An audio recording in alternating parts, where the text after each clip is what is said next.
Welcome to the Fermented Homestead. If you're new here, my name is Anna, and on this channel I'm sharing our journey of learning how to turn our home into a homestead. Today we're going to be dehydrating strawberries. I have bought a bunch of strawberries over the weekend at Costco. I'm planning on making a bunch of jam and things like that, and the weekend just took a different turn, and so now I have a bunch of strawberries that I need to dehydrate. And we put a bunch in the freezer to save for later to do like one batch of jam. But we also do want to have some dehydrated strawberries. So I thought I'd bring you along and show you what I'm doing with these. These are organic strawberries, and we're just gonna go ahead and dehydrate them on the Excalibur, and I'm just gonna bring you along and kind of show you what I'm doing with these. There's a lot of different ways that you can do this, and the way that I'm planning on doing it is I'm just gonna rinse them off, kind of soak them for a minute in some vinegar water, just to make sure that we're gonna get any kind of enzymes or things that are kind of working to break those down. I wanna stop that process, because I'm not going to dehydrate these at a high heat. I'm gonna dehydrate them at a low heat, so it's not gonna cook any of those enzymes that are in there. It's gonna keep it kind of raw. So I don't know how necessary it is, but it makes sense to me to go ahead and get it in some vinegar water, a light vinegar water. It's not gonna be crazy. It's just gonna be like in the sink, in a bowl, and a splash of vinegar. Just kind of stop any of the breakdown enzymes that are in there. So we're gonna go ahead and do that really quick. I'll show you what I'm doing with that. And then after that, we're gonna drain them off and start cutting.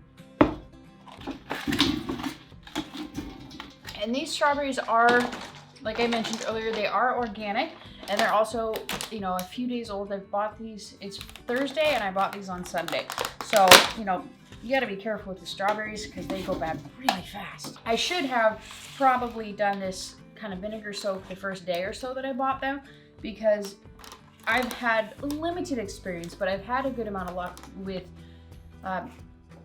doing the vinegar soak ahead of time, and then it just kind of seems at least to make them last longer. I should have done that, but it was just a crazy day. I'm sure you can relate. So we got all the strawberries in our pot, and if you're gonna do the vinegar soak, you wanna make sure that you're not using an aluminum pot or anything like that. This is a stainless steel pot because it can leach the chemicals out of the aluminum. And so really all we're gonna do, literally just fill this up with water, just a splash. So we're just gonna let that soak in the vinegar water for probably about 15 minutes or so, and then I'll bring you back for the next step.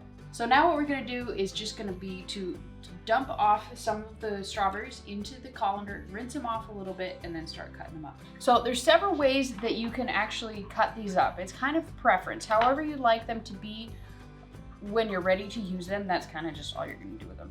Mostly what I like to do with them is use them to flavor drinks and things like that. So like kefir, kombucha, things like that, really just kefir. But so I like them to be a shape that I can easily shake out of the bottle without much worry with that.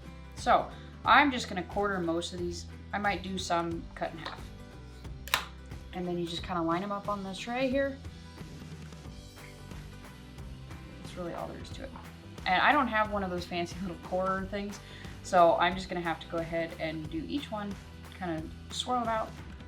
If you have one of those little corer things, go ahead and do that. It's probably gonna be a lot quicker than what I'm doing here, but this is what I have, so this is what I'm gonna do.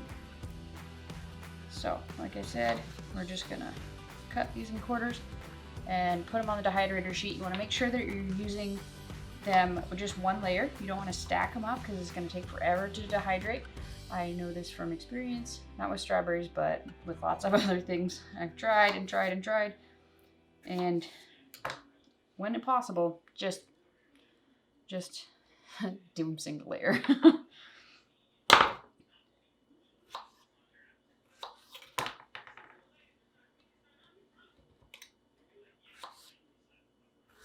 Okay, so I'm just gonna bring in and kind of show you what I'm doing up close, and we'll just bang through all these as quick as we can.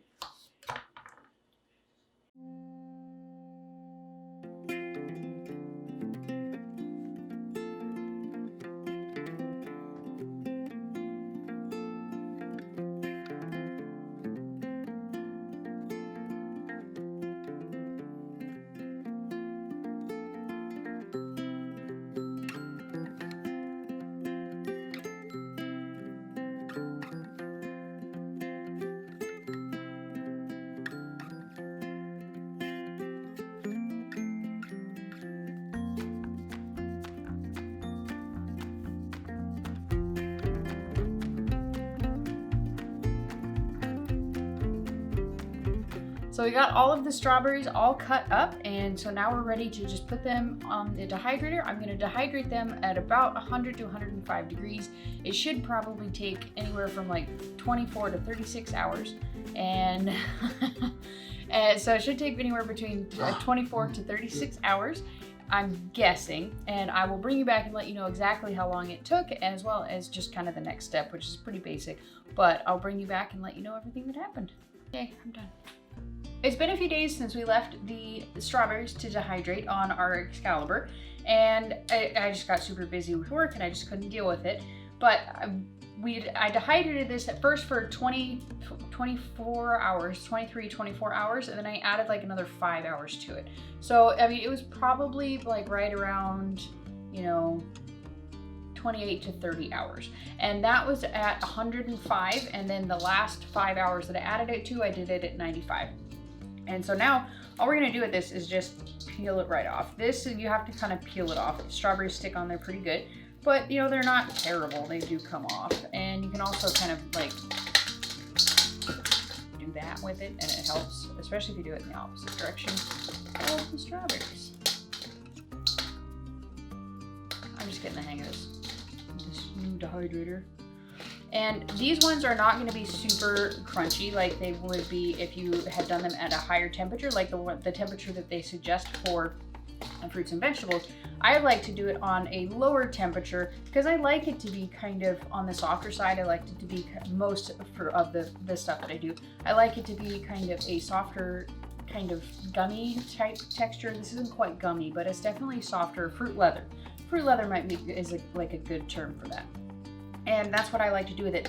But another reason that I like to do it that way is because I like it to be it kind of preserves a lot of the enzymes and the goodness that's within the fruit. If you don't dehydrate them at too high of a heat, a lot of the good things that are in it will stay intact and preserved, and heat can kill a lot of the things that are good about the fruit, and fruit and vegetables. So I just like to cook them at a lower temperature. It takes longer, but I think it's worth it.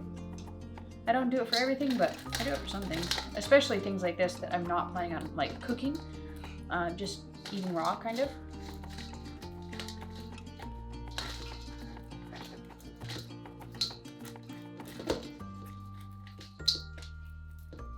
And this was probably, I think it was 5 pounds, because I had 2 full 2-pound packs and then 1 pack that was like, probably wasn't even a full pound, but so right around 4.5, maybe 5 pounds.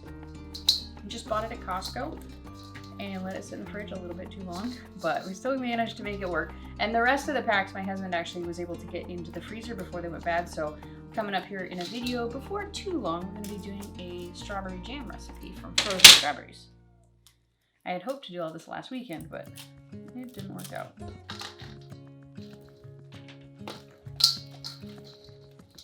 Okay, it really helps if you have one of these big stainless steel bowls when you're taking those out of the dehydrator, but it's not necessary, but it's certainly really nice to have.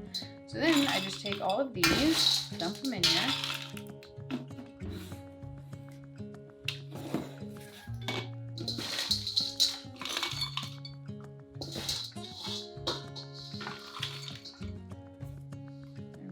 The next thing that we're going to do with this is take these things called dry packs, and we're going to put these in with the strawberries. You're fine. So we're just going to go ahead and we're going to put a couple of these in with the strawberries, and then we're going to close them up. These are our old canning. Whoa, this one doesn't fit. Okay, so this one's not going to work. I'm going to have to get a new one for that. I thought it fit a regular jar. It doesn't. It's an old spaghetti jar. So all we do with that is I just take the old canning lids. You can see there's something else written on there. These are old spent lids, and I save them and use them for stuff like this. If I'm going to freeze something or dehydrate something or preserve something in a way that's not canning, then that's what I like to save all these old lids for. If I'm going to just package something up and put it in the fridge for later, that's what I use these for. And then when they get like really bad, I just throw them away. But I can usually get probably, I don't even know, maybe like 6 or 7 uses out of them. Total guess. I don't actually know how many uses we get out of them. I usually throw them away if I end up using them for fermenting. I'll usually throw them away when I'm finished with that. So I found a jar that works better than this other one that the lid actually doesn't fit on top of. And so this is what we ended up with. This is about 5 pounds, give or take, probably a little bit less than 5 pounds of strawberries, and that's what it looks like. So it's much better to have in the dehydrated form because you can have it all year long, but I like to use these especially when making any kind of fermented drinks or things like that, like a kefir or kombucha, especially kefir, water kefir. You can use it to make milk kefir flavoring with it. It's really good. It adds a really heavy amount of bubble to it because it has a lot of sugar in it. I would assume that's why anyways, but it has a lot of bubble to it when you are fermenting, especially in like water kefir and things like that. Adds a great flavor to it. You can also add it to any kinds of oatmeals or any kind of fruit bars or things that you're making. You can add it to granola, all different sorts of things. I'm sure you could probably maybe reconstitute it if you really wanted to. I'm not super sure how well that would go, but if you have the answer to that, I would love to know in the comment section below. If you could let us know how that goes, if you've ever tried to reconstitute dehydrated strawberries. So I hope you learned something from this. I hope you enjoyed this, and I hope that you go ahead and buy some strawberries or grow some strawberries in your yard and go ahead and dehydrate them and put them on your pantry shelf for later. So thank you so much for watching. If you enjoyed this, go ahead and give it a thumbs up. Subscribe to this channel if you haven't already, and we'll see you next time. Bye.